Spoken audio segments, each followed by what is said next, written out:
Hey everyone, welcome back to our study on the prophet Amos, the shepherd from Tekoa. And we're in the middle of a larger pericope here at the beginning of the text, I've entitled The Sins of the Nations, covering Amos 1:3 through 2:16. And it is entitled that way because it is all the oracles to the nations concerning their sins. And we've looked at a whole bunch of them in the previous lesson, and now we're going to look at the sins of Israel, which covers Amos chapter 2, 6 through 16. But because this is a larger portion of for the oracles to Israel, I split it up into two lessons. So we're going to look at today, chapter 2, 6 through 8, 7 ways Israel took advantage of the powerless. And then the next lesson will cover chapter 2, 9 through 13, looking at those 3 bullet points there. All right, so this is part 3, 7 ways Israel took advantage of the powerless, covering Amos chapter 2, verses 6 through 8. So if you want to pause the video here and read those to familiarize yourself with them, go right on ahead. All right, so the sins of Israel. We need to take a step back a little bit to see what this actually looks like in the text as a whole. Because here's Amos. He gives this introduction as to what this whole text is about. This is the God of Israel. This is the God of Judah. This is Yahweh. And he's going to approach his people. He's going to approach the world like a lion. And as he does that, yes, now the audience and we ourselves as a reader understand this is the God that we're understanding throughout the text. And as we read through the text, we're gonna go back to how Yahweh is this lion and how powerful he is and his sovereignty and what his judgment and his grace on his people really actually means concerning being this portrayed as this lion. All right, so taking a step back, going through this text, we have that opening, the title, this is who Yahweh is, and then it goes through these 7 oracles that we learned from the previous lesson, all to the 4 nations, Israel's 4 nations. Now there's 7 nations that have been judged. 7, representing completeness, is the marker in which the audience would assume the end of the prophet's message, yet to their likely dismay, there is far more Yahweh must inform them about, and like a lion, he does so through the prophet Amos. All right, so picture this. Here comes Amos. He's coming from Tekoa, down in Judah, and he comes to the north. He goes north to the northern nation of Israel, and he starts giving these proclamations. He starts sharing these oracles he's receiving from Yahweh. And first he gives this oracle about this nation, and then that nation, and then the next one. And there's 7 nations. And here's the audience, the people of Israel, listening to every single word that he's saying. And as we go through the rest of Amos, you're probably going to understand a little bit more that their approach to his opening message is like, yeah, they're sinful people, and us, the Israelites, we got this all good. And to their dismay, they get this message that is, if you put a level to sin, this is far worse. A lot of the nations did horrid things like human trafficking and doing all these trade routes and stuff like that. And I mean, you can review the notes or look back to the previous lesson of all the horrible things they did. And now here comes the sins of Israel, and they are not any better. And in fact, they're probably much worse. The next bullet point here, from this point on, the rest of the book of Amos is directed at Israel. So yeah, they have this oracle to all these other 4 nations. There's 7 of them. And now he gives one to Israel, but that's not it. It goes deeper, it goes wider, it goes far beyond what they would think would be okay to get away with, but they don't. The rest of the entire book of Amos is about just Israel. All right, so these thematic elements that we find in chapter 2, 6 through 16 will resurface throughout the rest of the text.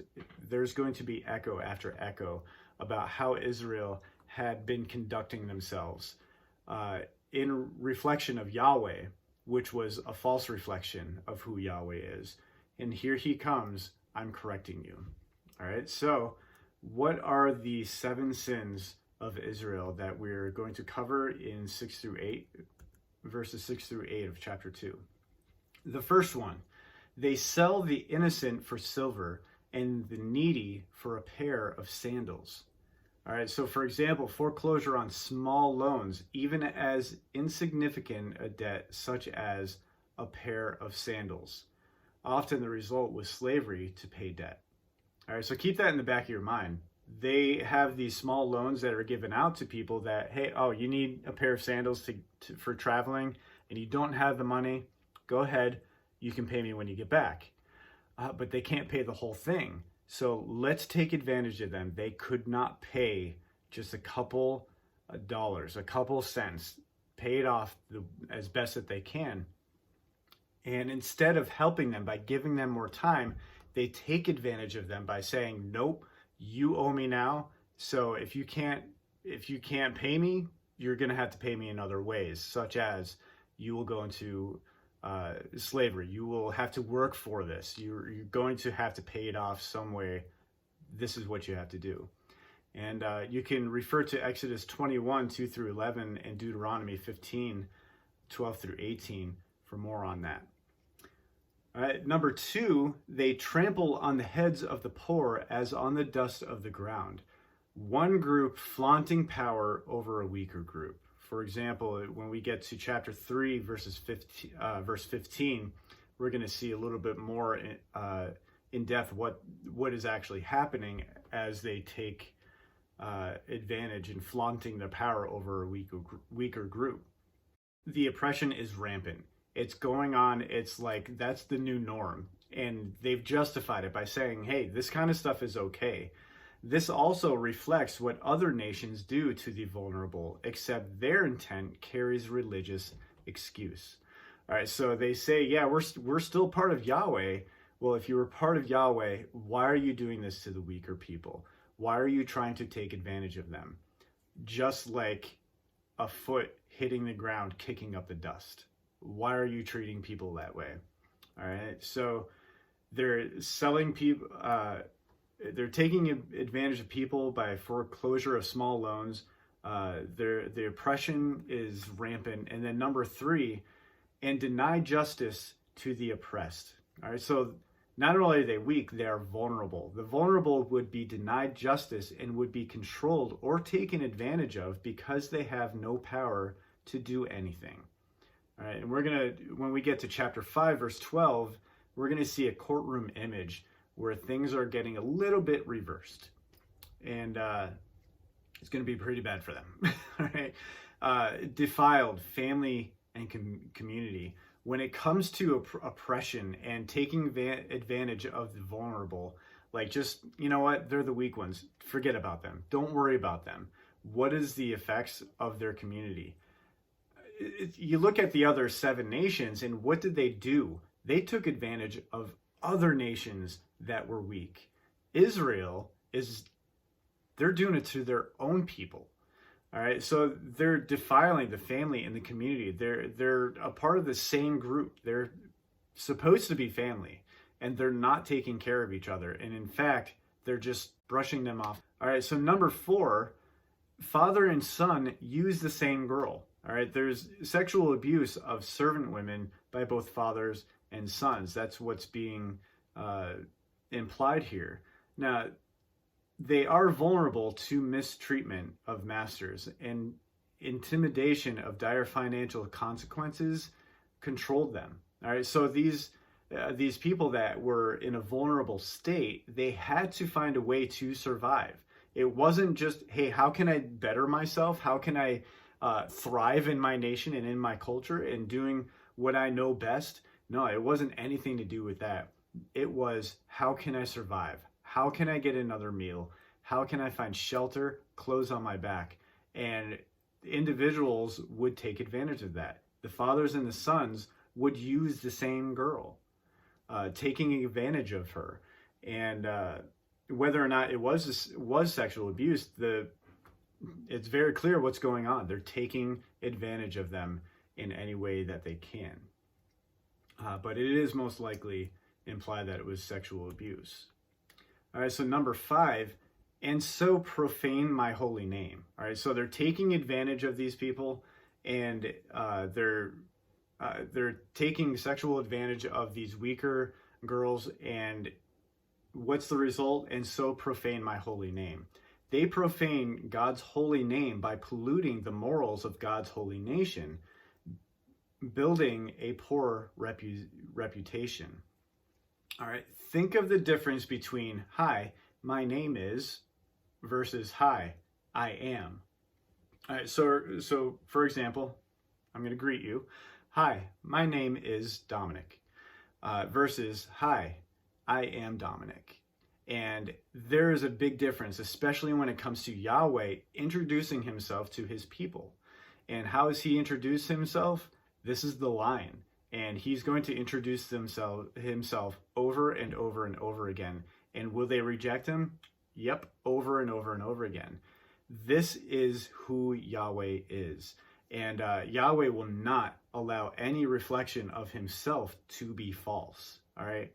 We can say things in the name of God, and we can say things in the name of Jesus. And, well, if you're going to throw his name around, you better know if it's actually a legitimate reflection of who God is. Because if it's not, what are you doing? You're doing the same thing as what they are. Maybe not to such a disgusting extent, but this is what they would do. They would take advantage and use God's name for that advantage. And as a result, they are misrepresenting him. Number 6, they lie down beside every altar on garments taken in pledge, stealing from the less fortunate, such as a cloak that should have been returned. Furthermore, they wear it, ignorant and flaunting their new belonging.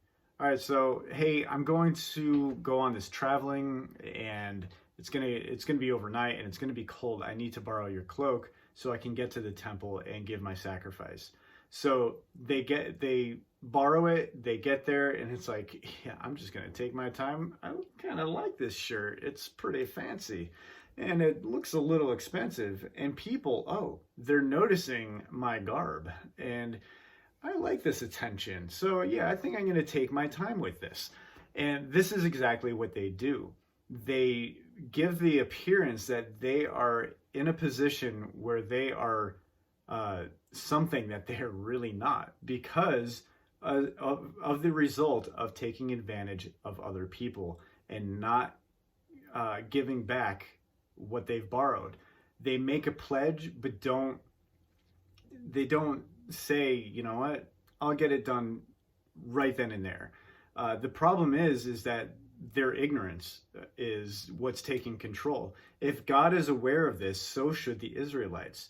They don't have excuses to say, yeah, I did borrow this, but sorry, I just couldn't get it back in time. I mean, the traffic was horrible. All these travelers were just in the way. And no, what's going on here is that they are not making the opportunity for themselves to give back what they've borrowed. All right, so not only do they lie down beside every altar on garments taken in pledge, not only do they take these garments in pledge, but they lie down beside every altar.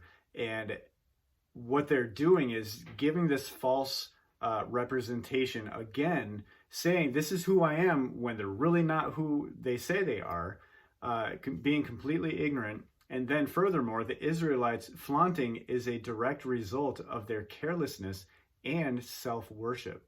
So they're not making a stance to say, I'm worshiping Yahweh. They're making a stance to say, look at me. I'm still a righteous person because of the great garb that I'm wearing, and I'm wearing my best and flaunting it at the altar. See how righteous I am being at the altar the way that I am. But really, it's just, it's all false.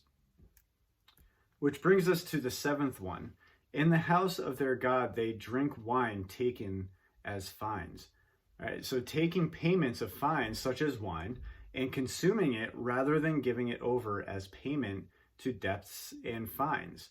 All right, so what they're doing is being indulgent. They're, you know what? Yeah, you have these fines, you have these loans, and or whatever it is, you have to give this sacrifice. Then yeah, just give it to me. I'll take care of it. And what they're doing is taking these payments and they're keeping it for themselves, or at least a portion of it for themselves. So the example that's provided here in Amos is that, yeah, they give wine as payment. And instead of giving that payment, they indulge themselves with that. Yahweh has set the standard while the Israelites assume their own authority. That it's okay, you can pay me, and that means you paid off that debt when really it had nothing to do with them. Yeah, give it to me, the sacrifice. I represent Yahweh, so yes, that means you paid it to Yahweh. But they would take it and indulge themselves in it, drink it. Now, these fines would not be labeled as paid, and after consumption, there is nothing to prove the fines were paid. So this is how they're taking advantage of them. They're taking these payments and keeping it for themselves, consuming it, indulging themselves, and now where is it? There's no proof. All right. So that is 7 different ways that the Israelites took advantage of the powerless. Everything that they were doing was to for themselves. And how were they going to get it for themselves? By taking advantage of others that were not able to stand up for themselves. And this is just the beginning of the oracle to Israel.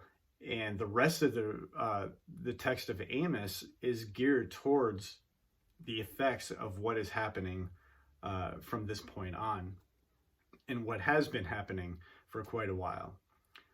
Now, reviewing the 7 ways that Israel took advantage of the powerless, we could take another step back and see how they may most likely received Amos's words, especially after the oracles to the 7 foreign nations.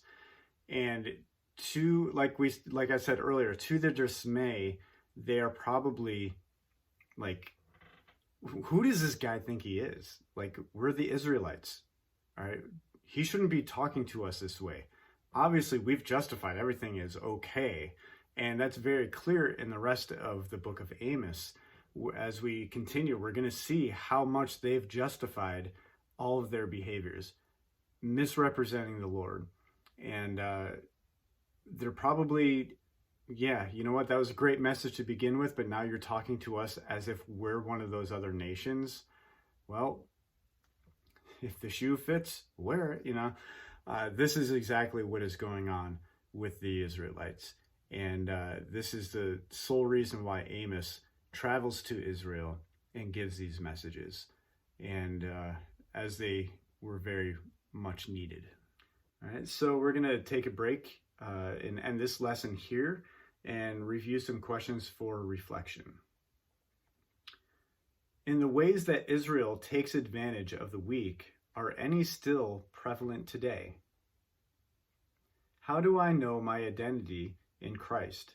How confident am I in the work of God in me? How do I view the authority of God? How do I respect or honor that authority? Have I made any heartless pledges? All right. And thank you for listening. I hope that as you go through these questions for reflection, that you're doing it prayerfully and reviewing the text and letting everything sink in and take it to heart. And thank you for watching, and we'll see you guys out there. God bless.